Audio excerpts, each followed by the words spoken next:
Epa, epa, epa, não pula a intro ainda. Você não vai acreditar. Imagina passar 10 anos num campo de batalha, derrotar exércitos inteiros, acumular um poder que o mundo inteiro teme e acordar como um bebê. Esse é Archimonde, o necromante mais temido do continente, decapitado pelo herói, reencarnado como descendente do mesmo herói. Mas por baixo dessa aparência de garoto normal, ainda existem 200 anos de raiva, estratégia e um exército de mortos-vivos esperando pelo comando. Então já deixa o seu like, comenta se você gostou, se inscreve no canal porque isso ajuda demais, e fica até o fim porque essa história tá longe de acabar. Então, vamos pro vídeo. Uma espada sagrada perfura o coração de um homem, e ele ainda se recusa a cair.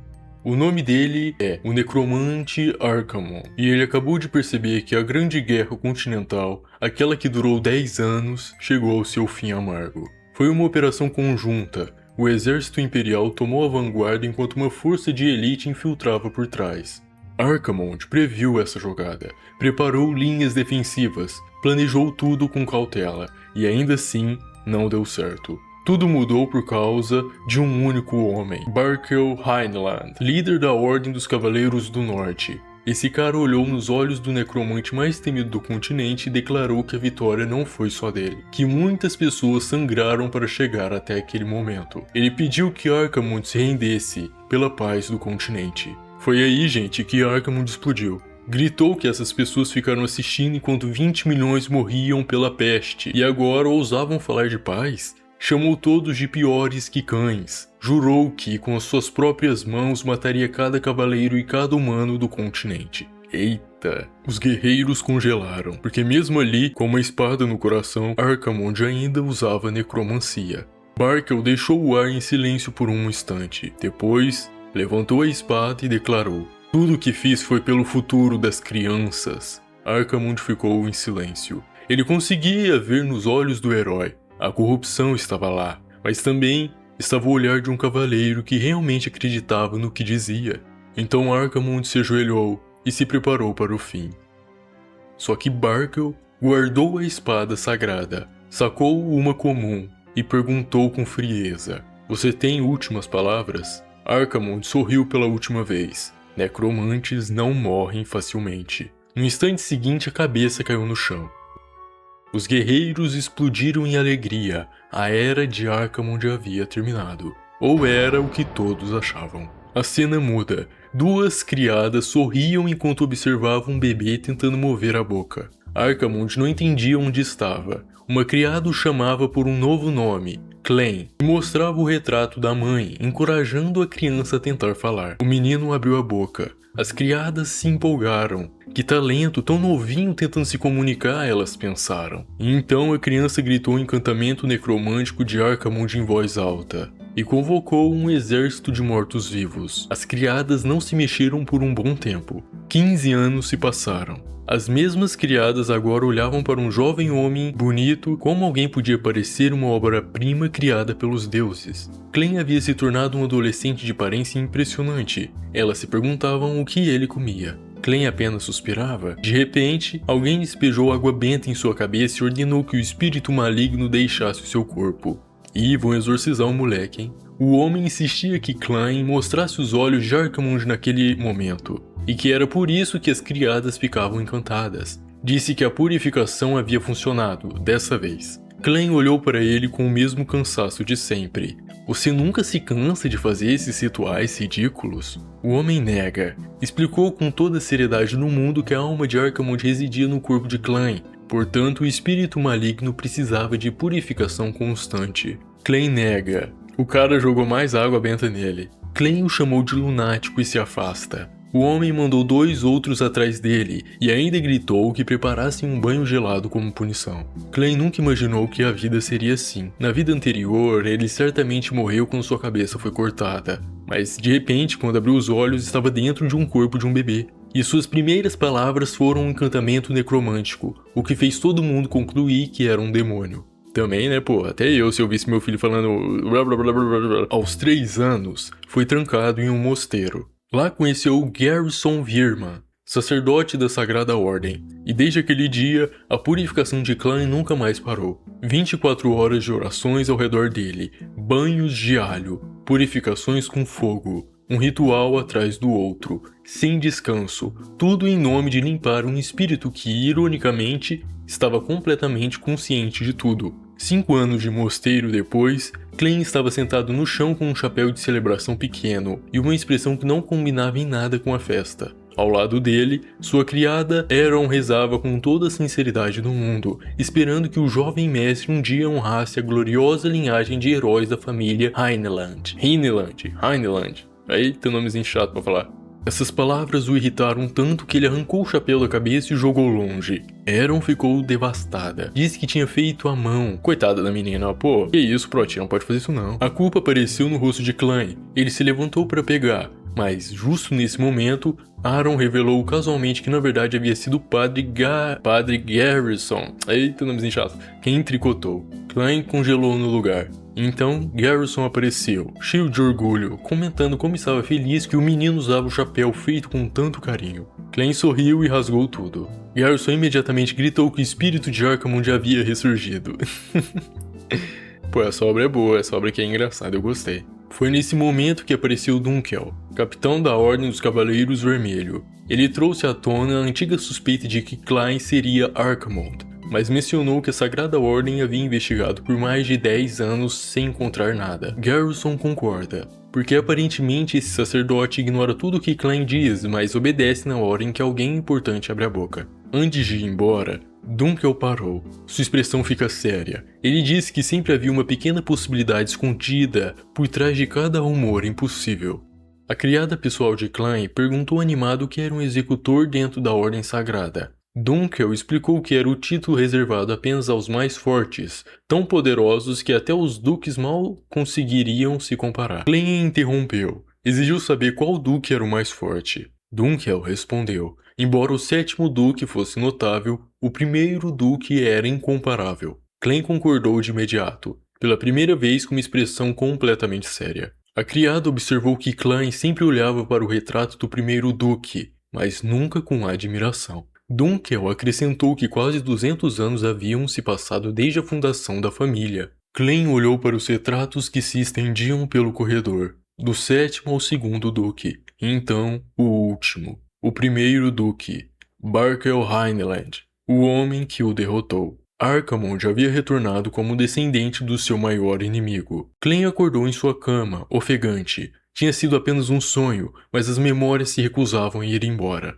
Archimonde havia se entregado à raiva, quase destruiu o continente, e Barkel Heineland colocou um fim àquela loucura. 200 anos depois, o destino colocou o necromante na mesma linhagem do herói. Mesmo agora, ele ainda não conseguia se acostumar com o cabelo branco. Garrison apareceu do lado de fora do quarto, sorrindo, dizendo que ouviu Klein falar durante o sono e perguntando se estava sonhando com seus dias como o temido necromante. Esse cara sabe, hein? Klein negou tudo. A criada então o abraçou por trás e anunciou animadamente que tinha ouvido ele dormindo. Até repetiu as palavras sobre destruir o continente. Klein entra em pânico. Para salvar a situação, o mordomo-chefe Virman chegou anunciando que a exibição de esgrima começaria em breve, mas Garrison, sem pressa, comunicou que as sessões de purificação passariam a acontecer o dobro de vezes. Klein cobriu a boca de Aaron antes que ela pudesse dizer mais alguma coisa. No caminho pelos corredores, o mordomo explicou que o duque havia ordenado pessoalmente a presença de Klein.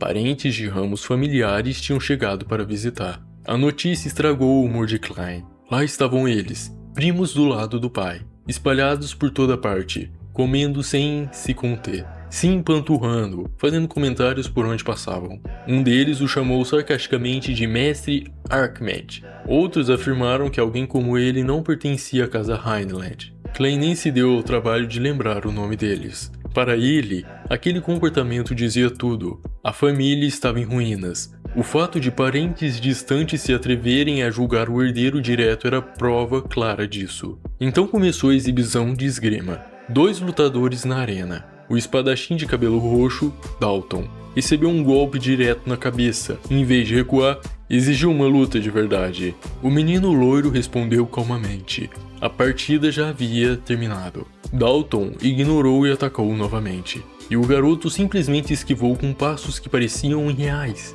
envolto em uma aura amarela, como se estivesse dançando. Os olhos de Klein começaram a brilhar com uma luz violeta suave. Ele via tudo. Os movimentos, a coreografia dos pés, o fluxo de mana circulando pela técnica da casa Highland. E no instante seguinte, com um chute preciso no pulso, Dalton foi desarmado. O público explodiu em aplausos. Todos reconheciam a espada Meteoro. Klein esfregou os olhos. Para ele, a apresentação parecia menos uma vitória e mais uma mensagem direcionada às famílias secundárias. O garoto loiro era Dalen Highland, meio-irmão de Klein e o maior gênio produzido pela família nos últimos anos. Graças ao talento dele, a família ainda preservava sua imagem como linhagem de mestres espadachins. Henkel Highland, o sétimo duque e pai dos dois, surgiu em seguida, elogiando Dalen com orgulho. Depois se virou para Klein. A mão de Henkel pousou na cabeça do filho de cabelos brancos. Com calma, o duque disse que ainda não conseguia sentir mana dentro do corpo de Klein. Klein abaixou a cabeça, se desculpando. Que isso, Protinha? Calma, não precisa ficar assim. Os sussurros se espalharam. As famílias secundárias começaram a comentar que os herdeiros diretos eram fracos. Klein se afastou. As ofensas não incomodavam, mas Barkel Highland surgiu na memória dele. As palavras sobre proteger o futuro das crianças surgiram em sua mente. Klein cerrou os punhos. Como a família do herói que o derrotou havia caído tanto. Enquanto todos se preparavam, Dalton voltou a provocá-lo. Chamou Klein de desgraça da família. Questionou como um jovem mestre da linhagem direta não conseguia nem usar uma espada. E será que porque ele não tem mana, ele não consegue usar a espada igual o irmão dele, que usou a espada Meteoro? Klein olhou para trás com calma. Mencionou um boato envolvendo Dalton e algumas garotas. Perguntou casualmente se o dinheiro tinha conseguido silenciar aquelas histórias. E com um único movimento, jogou Dalton no chão. Dalton se levanta gritando e vai além. Trouxe à tona um mistério envolvendo a mãe de Klein. Klein para. Se vira lentamente.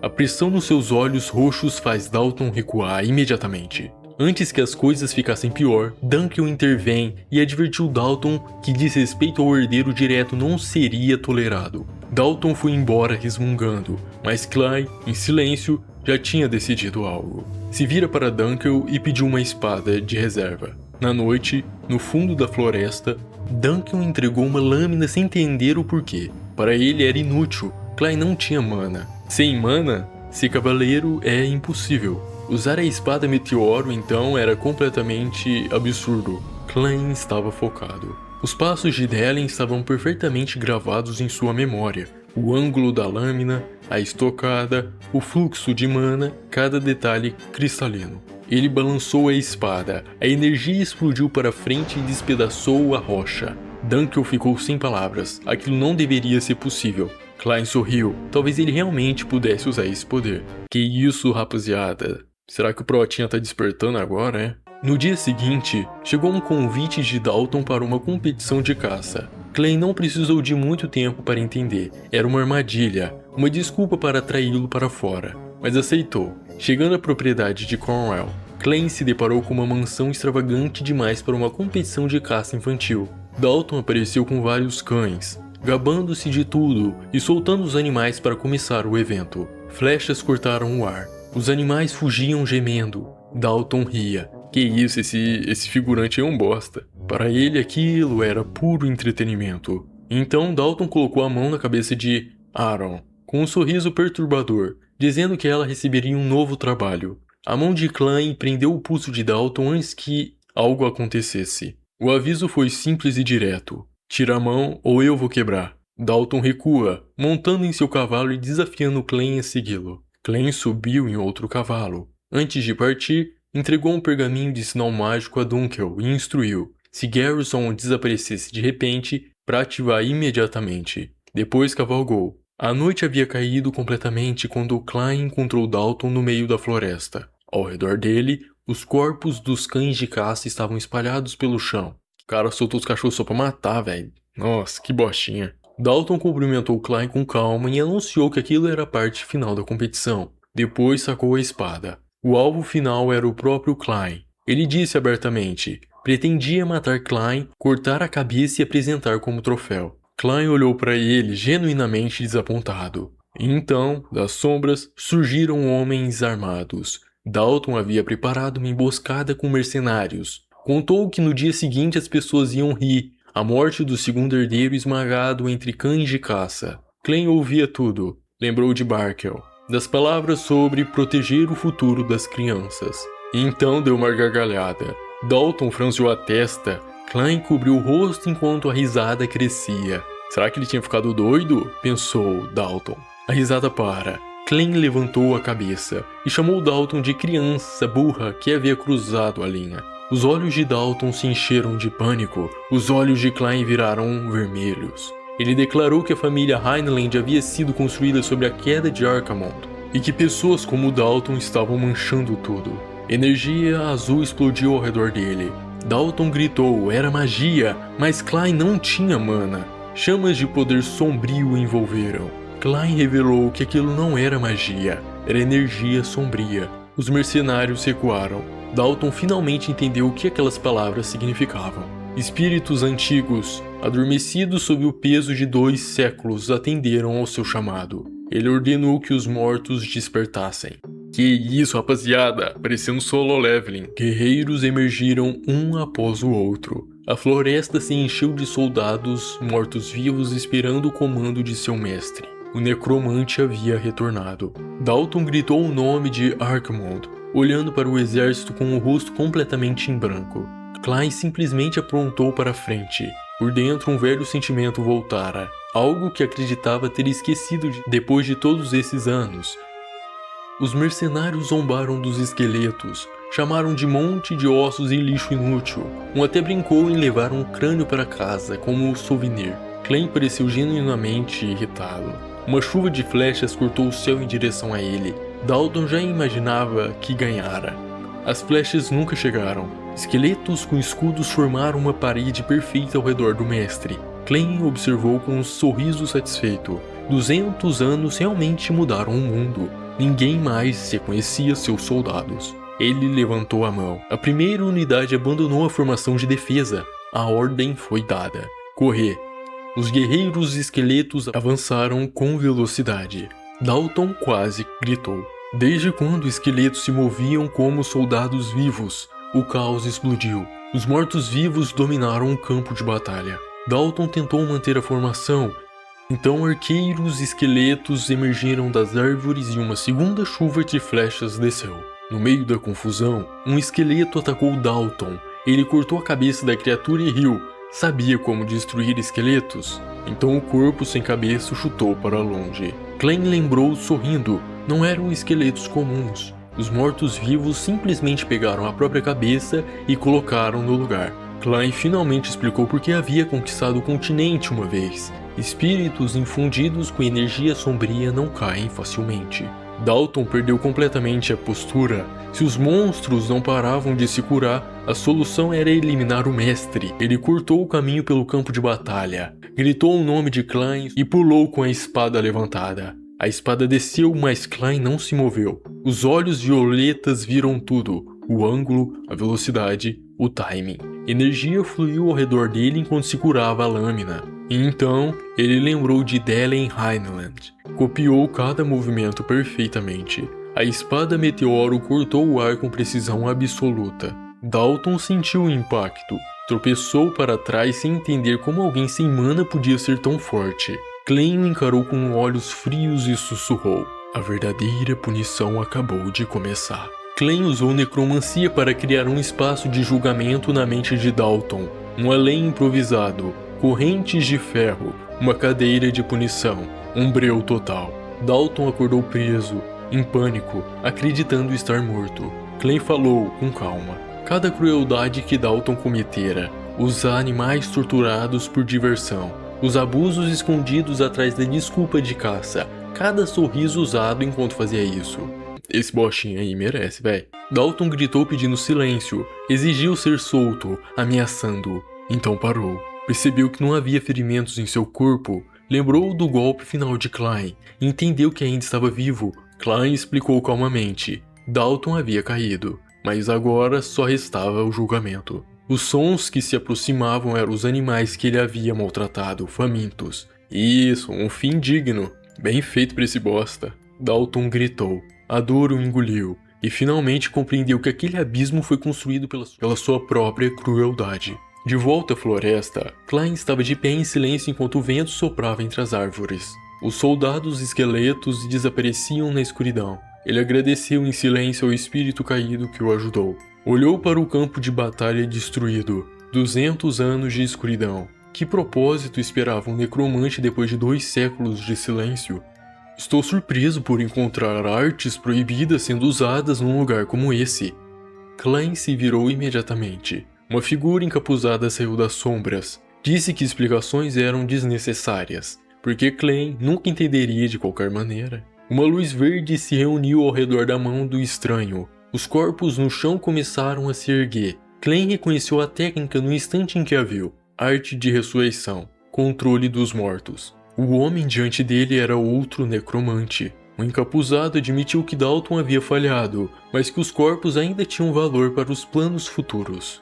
De volta à propriedade, Dunkel sentia algo errado. Já fazia 3 horas. Quando tentou se mover, guardas do brasão Cornwell bloquearam o caminho. Homens de Dalton. Dunkel estreitou os olhos com um único tom de voz. Os intimidou o suficiente para abrir passagem. Então descobriu. Garrison havia desaparecido. O sacerdote já tinha se movido. Dunkel montou a cavalo e entrou na floresta segurando o pergaminho entre os dentes. Bem no fundo da floresta, Klein estava sozinho diante de um segundo exército de mortos. Ele avaliou a situação rapidamente. A batalha anterior havia consumido quase toda a sua energia sombria. Invocar de novo era impossível. O necromante inimigo ria. Disse que o corpo do menino já havia chegado ao limite. Klein aperta os punhos. O inimigo realmente acreditava que podia acabar com ele assim tão fácil? Luz roxa apareceu nos olhos de Klein. Infelizmente para você, tudo já deu errado. E então uma luz dourada surgiu no céu, iluminando o campo. O protetor divino se movia com um único golpe, destruindo os monstros que avançavam. Uma oração se seguiu. Energia celestial inundou o campo e apagou os mortos. O necromante encapuzado gritou quando o poder sagrado o atingiu. Klein observou e reconheceu imediatamente quem havia chegado. Garrison Virman, o sacerdote que havia passado anos tentando purificar Klein, era, na verdade, uma das 3 armas vivas da Sagrada Ordem, portador de uma relíquia sagrada, poder suficiente para destruir fortalezas inteiras. O necromante inimigo congelou. Garrison se apresentou como executor supremo da igreja. Anunciou, com calma, que o fim do inimigo já havia chegado. Começou um sermão no meio da batalha, pedindo que todos rezassem antes de receber o julgamento divino. Que isso? O padre foi orar enquanto dá porrada nos cara? Ô louco! Ondas de choque derrubaram criaturas das trevas. O necromante inimigo assistia seu exército se dissolver como açúcar na água, entrando em pânico e virou as costas para correr, quando Garrison apareceu na frente dele antes que desse um segundo passo. O agarrou pelo cabelo, perguntou com calma para onde ele achava que ia. A energia sagrada se acumulou. O necromante gritou e a luz divina desceu. Klein, exausto, desceu da colina após testemunhar tudo. O lugar estava destruído, corpos por todo lado. E esses não eram normais. Garrison chamou seu nome. Mesmo depois de 2 vidas, esse cara ainda parecia um monstro, completamente em outro nível. O sacerdote explicou o que havia ocorrido assim que sentiu energia sombria, e com uma voz calma, que dava um certo de medo, disse que o poder no campo de batalha não pertencia ao necromante morto. Klein congelou. Então Dunkel chegou a cavalo, gritando. Klein se voltou para ele aliviado, mas o corpo já havia falhado. A exaustão o derrubou. Dunkel pulou do cavalo em movimento e correu até ele, segurando o garoto antes que caísse. Klein, com voz fraca, pediu que parasse de gritar porque as pernas tinham ido embora. Dunkel perguntou onde Dalton estava. Klein, sereno, disse que havia acabado de derrotar o seu primo. No tribunal que se seguiu, o pai de Dalton, o Conde Cornwall, bateu a mão na mesa e exigiu que todos acreditassem que seu filho havia sido assassinado. Documentos foram apresentados. A declaração de Klein nunca havia mudado, e os registros mostravam que quase 20 mercenários foram enviados no mesmo dia. O conde empalideceu. Tia, a cara do conde. Xingou os subordinados internamente por terem deixado provas, mas ainda tentou resistir. Klein nunca havia pegado uma espada na vida, era impossível que tivesse derrotado tantos. Os nobres começaram a sussurrar. Então o conde mudou de estratégia, se virou para Klein e trouxe à tona histórias da infância, rumores sobre a entidade sombria, que ele era Archimonde renascido. Silêncio tomou conta do salão. Klein desceu as escadas devagar. Disse com calma que já havia ouvido besteiras, o suficiente, que Dalton havia atacado primeiro e que tudo depois foi legítima defesa, e revelou que um necromante misterioso estava usando os mortos, o que havia forçado a intervenção de Garrison. O conde apontou para Klein, desesperado. Klein apenas sorriu com uma expressão fria, questionando o que aconteceria se os rumores fossem verdade. O conde congelou. O medo tomou conta. Então os olhos de Klein ficaram sombrios. Ele declarou que reconstruiria a família Heinlein e que não deixaria ninguém ficar no seu caminho. Uma batida ecoou pelo salão. Uma mulher loira entrou, presença que calou a sala imediatamente. Klein a reconheceu. Ela havia aparecido no torneio de esgrima. O Duque Henkel, sereno, explicou que havia permitido a entrada dela, e que como Dalton havia trabalhado com os cavaleiros antes de morrer, ela tinha direito de estar ali. Ela caminha devagar. Os olhos varreram cada canto da sala, pararam em Klein. Depois de um breve silêncio, pediu uma conversa privada. Klein reconhece a oportunidade. 3 possibilidades: confirmação, suspeita ou teste. Ele a segue. Essa mulher era Leia Hempel-Wevern, eita que nomezinho difícil, filha mais velha de um dos 3 grandes ducados do continente, mestre em manejo de lança, comandante dos Cavaleiros da Santa Lança Azul, uma lenda viva entre cavaleiros, forjada em batalha durante uma horda de orcs que cercou os civis sozinha. No corredor, ela olhou por cima do ombro e perguntou se Klein pretendia ficar para sempre atrás. Ele disse que já estava indo. Ela cortou sem falsa intimidade. Klein lembrou que a ligação entre as famílias existia apenas por casamento, sem uma gota de sangue em comum. Leia admitiu que o havia chamado por curiosidade. E antes que Klein pudesse reagir, ela se moveu. Segundo seguinte, ele estava prensado contra a janela. Leia bloqueava a saída, perguntando com calma se podia tocá-lo. Klein ficou parado sem entender. Ela agarrou o pulso dele. Os dedos examinaram a mão com precisão. Pele lisa, sem cicatrizes, sem calo. Nada que pertencesse a um espadachim. Ela se inclinou mais perto. Klein nunca havia treinado com uma espada. Então como sobreviveu e derrotou 20 homens armados? A resposta que ela chegou é que ele tinha poder escondido. Klein a empurra para longe e perguntou se também pretendia acusá-lo de ser alguma entidade das trevas. Leia não reagiu. Ela não buscava respostas, queria reações. Klein decidiu arriscar, perguntou o que aconteceria se realmente fosse aquele monstro. Leia sorriu, olhou para ele com um sorriso e declarou que alguém do tamanho dele nunca poderia ser o temido Senhor das Trevas. Klein ficou parado. O ex-lorde das trevas do continente acabara de ser reduzido a um pequeno anãozinho. Leia caminhou para a varanda e olhou para fora. Depois de um breve silêncio, disse em voz baixa que o verdadeiro Archimonde nunca aceitaria tal humilhação. Sabe também quem não aceitaria tal humilhação? O Lavis. Eu vou deixar o vídeo dele aí no card linkado para vocês irem ver, depois desse acabar, hein? Enfim, bora pro vídeo. De volta ao grande salão, Klein retornou ao seu lugar. Por 7 anos ele havia vivido como um filho esquecido escondido no mundo. Agora, o Conde Cornwall o encarava com ódio aberto. Klein já entendia, ninguém pretendia acreditar nele. Henkel perguntou o que havia acontecido durante a conversa. Klein não respondeu. Deu um passo à frente e sacou uma espada e cravou no chão do tribunal. O impacto ecoou pelo salão. Todos ficaram surpresos, até Henkel, seu pai. O conde instintivamente recuou. Klein declarou que provaria a verdade por ele mesmo. Ordenou que o conde parasse de se esconder atrás de desculpas. Então veio o desafio, julgamento por combate. A sala explodiu em sussurros. Essa antiga tradição do norte só era usada quando as disputas chegavam a um impasse. Sem restrições, sem desculpas. O vencedor decidia a verdade. Klein acusou o conde de tê-lo incriminado apesar das evidências e trouxe à tona os insultos lançados contra sua mãe. E foi nesse momento que uma sombra imensa bloqueou a luz. Heimdall. O gigante agarrou o ombro de Klein e perguntou com desdém se ele era realmente o Lord Klein, pois parecia muito mais jovem do que esperava. Comentou sobre os braços finos e perguntou em voz alta que som o pescoço dele faria se o quebrasse. Klein se soltou do aperto com uma facilidade assustadora. O conde deu risada e disse que Klein já estava correndo antes mesmo de a luta começar, mas os pensamentos de Klein estavam em outro lugar. A mão enorme de Rendel havia ativado algo inesperado. Memórias do mosteiro, do padre que o agarrava durante os rituais de purificação. Por um breve momento, o medo retornou. Lá em cima, Leia observava em silêncio. Seu cavaleiro alertou que Lady Hellion ficaria furiosa. Leia debochou e pensou com uma temeridade surpreendente que se Klein derrotasse aquele homem, o recompensaria com seus lábios. Que isso? Mas já? De volta à arena, Klein tampou o nariz e comentou que estava com torcicolo. Avisou Rendel para não tocar em seus ombros novamente. Rendel ignorou e agarrou-o novamente. Klein declarou friamente que havia avisado. Então questionou com calma se essa era a razão pela qual o Império havia abandonado Rendel.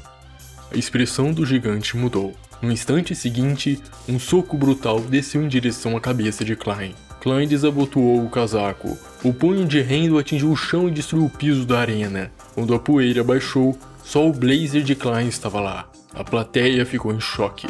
Momentos depois, Klein apareceu atrás do gigante. Admitiu que um confronto direto seria difícil. Um único golpe daquele corpo monstruoso o mandaria voando. Eita, vai ser Davi versus Golias, hein? As crianças próximas cochichavam. Klein era bom em esquivar, mas como poderia vencer? Observando, Delaney lembrou o que Klein havia dito antes. Não participar do combate só daria ao conde uma desculpa legal para matar o herdeiro. O destino da família dependia daquela batalha. Rendel avançou com mana explosiva. Klein desviou de cada golpe com precisão que parecia impossível, porque com seus sentidos necromânticos ele conseguia perceber cada movimento, cada técnica e até mesmo o fluxo de mana dentro do corpo do gigante antes que qualquer golpe fosse executado. Rendel ficou mais e mais frustrado. Esmagou a espada no chão. A arena tremeu. Quando a poeira abaixou, Klein havia sumido novamente, aparecendo atrás dele. Um corpo tão grande deixa as costas completamente vulneráveis, e sua espada cravou nas costas de Rendel. A técnica era idêntica à de Delan. Rendel gritou de dor. Não fazia sentido. Klein não tinha magia. Leia observou em silêncio, os olhos totalmente fixos em Klein. Era hora de cumprir a promessa. Antes da batalha, o Duque Henkel havia admitido para Dunkel que não poderia intervir. Entrar no duelo destruiria o prestígio da família, e o oponente era um cavaleiro imperial, força incomparável. Klein não tinha chance em combate direto. Dunkel perguntou por que então o duelo havia sido permitido. Henkel explicou que Klein havia se apresentado para proteger a honra de sua mãe morta. Mesmo depois de ser rotulado como Archimonde aprisionado no mosteiro, o garoto havia suportado tudo sozinho. Henkel havia falhado em salvá-lo naquela época. Portanto, não tinha mais o direito de impedi-lo agora. Ah, para né? Vai deixar seu filho com risco de vida por causa de orgulho? Dunkel garantiu. O jovem mestre Klein nunca entrava em batalhas que não pudesse vencer. De volta à arena, Henkel assistia com os olhos arregalados enquanto Klein executava a técnica secreta da família com maestria impossível para um garoto de 15 anos. A esgrima do norte de Rhineland havia sobrevivido às brutais eras congeladas com uma filosofia simples: consumo mínimo de mana, existência e eficiência em vez de explosão, atingir aberturas com a menor quantidade possível de magia. Era por isso que alguém sem mana ainda conseguia usar a técnica da família. Klein não tinha uma força esmagadora, mas era mais do que suficiente para derrotar o gigante. Então Rendel explodiu. Mana surgiu pelo corpo todo, fazendo veias e músculos saltarem. O Conde Conral reconheceu na hora a arte secreta de Rhineland, uma explosão de mana que restringia instantaneamente o movimento do oponente. Rendel avançou com tudo. Delan gritou o nome do irmão. Klein levantou a espada para se defender. Lembrou do aviso de Dunkel. A espada se despedaçaria no instante em que batesse contra a lâmina carregada de mana. Exatamente como previu, a arma se partiu. Rendel sorriu achando que havia vencido. Klein havia planejado exatamente isso. Usando a metade quebrada da lâmina, aproximou-se a queima-roupa. A mão decepada de Rendel despencou no chão da arena. Henkel ordenou que parassem. A luta havia terminado. A plateia olhava com total incredulidade. Até Dunkel mal conseguia acreditar. Pô, até eu mal consigo acreditar. Klein havia deixado a espada quebrar de propósito e executado cada movimento de esgrima Highland com perfeição, o que normalmente exigia anos de experiência. Uma vitória impecável. O Conde Cornwall gritou. Dizia não conseguir acreditar que Rendel havia perdido, e quanto havia custado para contratar aquele cavaleiro. Henkel o lembrou do acordo. Como a luta havia terminado, Cornwall precisava admitir o erro e cumprir a demanda do vencedor. Cornwall recusou, disse que já tinha perdido seu filho e seu cavaleiro. Então o corpo dele todo tremeu. A sensação de que o pescoço havia sido cortado. Alguém havia chamado seu nome completo. O homem caiu de joelhos. Klein olhou para ele com frieza. Como vencedor do duelo, ordenou que Cornwall confessasse seus pecados. Depois se inclinou mais perto e sussurrou diretamente no ouvido dele que se ajoelhasse e implorasse por perdão, porque o peso dos seus crimes o esmagaria para sempre se não o fizesse. E no instante em que essas palavras entraram nos ouvidos de Cornwall, uma figura imensa de morte parou sobre ele. A fuga foi impossível. Ele caiu no chão, confessando que tanto ele quanto seu filho haviam tentado prejudicar o jovem mestre Klein, e admitiu que havia ofendido a Grã-Duquesa Clar.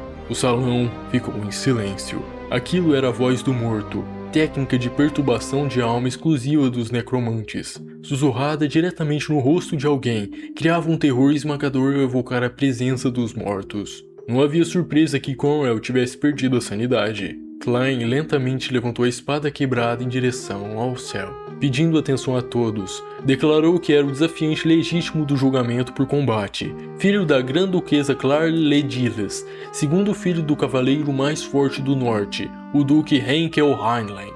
Na frente de todos, meu nome é Klein Heinlein. A cena mudou para a igreja. Garrison entrou em silêncio. Um velho estava ajoelhado diante do altar, o cardeal Murrock. Garrison relatou que o alvo de vigilância havia sido atacado por um necromante e criaturas mortas-vivas. O cardeal manteve a calma. Diz que não havia motivo para preocupação, tudo fazia parte do plano. O necromante já havia sido despachado junto com o Império. Os necromantes espalhavam o medo naturalmente. Os aterrorizados por eles buscariam salvação na Santa Ordem. Mais crente significava mais influência. E então perguntou se Garrison entendia. Se a ordem pudesse ser revivida e a vontade de Deus espalhada com apenas poucas vidas sacrificadas, o preço era aceitável. Garrison agarrou o velho pelo pescoço. Declarou friamente que um servo do templo sagrado havia abandonado a fé em troca de ganhos políticos e formado alianças com hereges. O cardeal exigiu explicações, mas Garrison apertou seu pescoço. A cabeça do cardeal explodiu. Que isso? Não, eu acho que esse cara forma muito mais aura do que o Klein. Pô, ele devia treinar o Klein lá, todo magrelo, coitado. Vai lá fazer o treino do Saitama. Outro homem entrou na sala. Com calma absoluta, observou que Garrison havia matado mais clérigos do que muitos necromantes já haviam conseguido. Ah não, esse cara aí tem meu respeito, cê é louco, ele matou mais clérigo do que os necromantes, velho.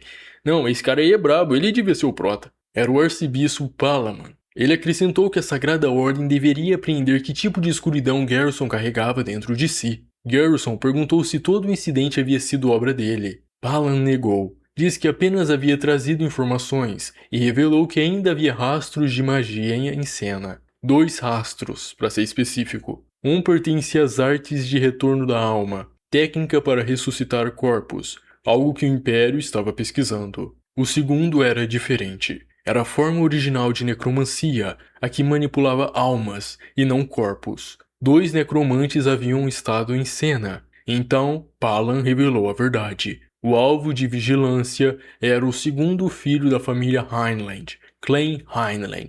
Ele mesmo era um necromante. Essas palavras acertaram Garrison.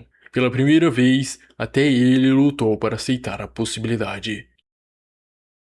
Em uma mina distante, um velho trabalhador lidava com pedras de mana, tão focado no trabalho que não percebeu a presença se aproximando por trás. Quando finalmente sentiu, já era tarde demais. Uma semana depois, na propriedade Heinlein, a criada comemorava feliz, segurando uma boneca com o rosto do jovem mestre Klein, enquanto ele lia em silêncio nas proximidades. 7 dias haviam se passado desde o julgamento por combate. Ele havia derrotado Rendell usando a técnica da família, extraído a confissão de Cornwell com a voz dos mortos e declarado publicamente sua existência diante de todos das famílias secundárias. Clegane esperava que as pessoas finalmente o reconhecessem, mas na verdade a realidade era outra. Seu corpo de 15 anos simplesmente não conseguia acompanhar. Ele disse à criada que voltasse para o quarto se já houvesse acabado. Ela bufou, reclamando que o jovem mestre Klein era sempre mal-humorado e só brincava sozinho. Klein levantou o livro. A capa parecia um romance comum. Por dentro, esboços de anatomia, circuitos mágicos, estruturas de feitiços, teorias necromânticas. Um caderno de pesquisa disfarçado. No momento, ele conseguia invocar no máximo 11 esqueletos. Estável, mas pequeno demais para lutas prolongadas. Precisava pesquisar mais. O maior problema era Garrison. Aquele padre estava suspeitando dele. Clegane precisava recuperar mais e mais de sua força original antes que ele viesse procurá-lo novamente. Um relatório chegou para o Duque Henkel. Criaturas mortas-vivas avistadas perto das minas. Testemunhas baixas. Clegane imediatamente se ofereceu para ir. Por dentro, sabia que combate real era a melhor forma de pesquisa. Henkel concordou, mas designou Dunkel para acompanhá-lo. Clegane amaldiçoou seu próprio destino em silêncio. À noite, numa clareira durante a missão, Dunkel olhou para o céu e comentou que sempre parecia bonito durante as missões. Clegane entregou um espeto de carne. Dunkel o agradece e ofereceu ajuda com a comida. Clegane recusou, lembrando que da última vez ele havia deixado a carne queimar. Dunkel era um comandante de cavaleiros de altíssimo nível. Na cozinha, era um novato. Enquanto comiam, Duncan admitiu que Clegane parecia diferente das outras pessoas da idade. Havia escondido seu talento com a espada e seu poder durante o julgamento. Às vezes, isso fazia se perguntar se Clegane era realmente Archimonde renascido, para nunca mencionar aquelas palavras na frente do padre. Duncan concorda. Então chamou Archimonde de monstro que havia transformado dezenas de milhões de nortistas em mortos-vivos. O ar muda. Uma pressão estranha varria o vento. Clegane ficou em silêncio. Fria e calmamente ordenou que Duncan nunca voltasse àquele assunto. Duncan sem entender o que havia acontecido. Antes que pudesse perguntar mais, os dois sentiram movimentos nas proximidades. A vila estava sob ataque. Duncan cortou as criaturas. Clegane se moveu pelo campo de batalha, eliminando um após o outro, e ordenou que Duncan se concentrasse em salvar os aldeões. Em poucos minutos, tudo havia sido destruído. Clegane notou que essas criaturas haviam sido criadas por magia de reanimação, a mesma técnica do ataque na floresta. O morador explicou que o incidente havia começado 2 meses atrás, quando a família do conde restringiu o acesso à mina. Muitas pessoas haviam desaparecido desde então, e quando acrescentou que os mortos-vivos eram, uma vez, moradores da vila, Clegane congelou. Um homem agarrou Clegane pelos ombros e exigiu saber se era da família Heinlein. Começando a chorar, disse que haviam pedido ajuda por 2 meses sem nenhuma resposta. Então apontou para o cadáver que Clegane havia destruído. Aquele morto-vivo era seu pai. Chorando, ele culpou a família Heinlein por tudo. Clegane o mandou calar a boca. Perguntou, aquilo era culpa dele? Disse que não havia sido ele a transformar seus entes queridos em mortos-vivos, que a raiva deveria ser direcionada ao verdadeiro culpado. Ih, rapaziada. Pô, mas também a família dele demorou, né, velho? Se bem que ele também não tem culpa, né? Então, não sei. Deixa aí no comentário. O que vocês acham? Duncan se ofereceu para lidar com a situação. Clegane ignorou. Mana se concentrou ao redor da mão dele. O poder necromântico se espalhou. As almas dentro de cada cadáver morto-vivo começaram a se mover. Clegane as guiou suavemente. Então, todos os espíritos voaram ao céu. O morador reconheceu na hora. Ressonância de almas. Técnica antiga usada 200 anos atrás, durante a Praga do Norte, para libertar os mortos. O jovem homem viu a alma de seu pai entre eles. O velho sorriu com paz antes de desaparecer, como os outros. Caminhando em direção à mina, Duncan finalmente perguntou o que os espíritos haviam dito. Clegane parou. Explicou que agradeceram por ajudá-los a seguir em frente e imploraram por vingança. Duncan não parecia convencido. A mente dele voltou ao pensamento anterior. E se Clegane fosse realmente Archimonde? Ele desembainhou a espada. A lâmina subiu diretamente para o pescoço de Clegane. Com uma expressão séria, Duncan exigiu saber qual era a sua verdadeira natureza.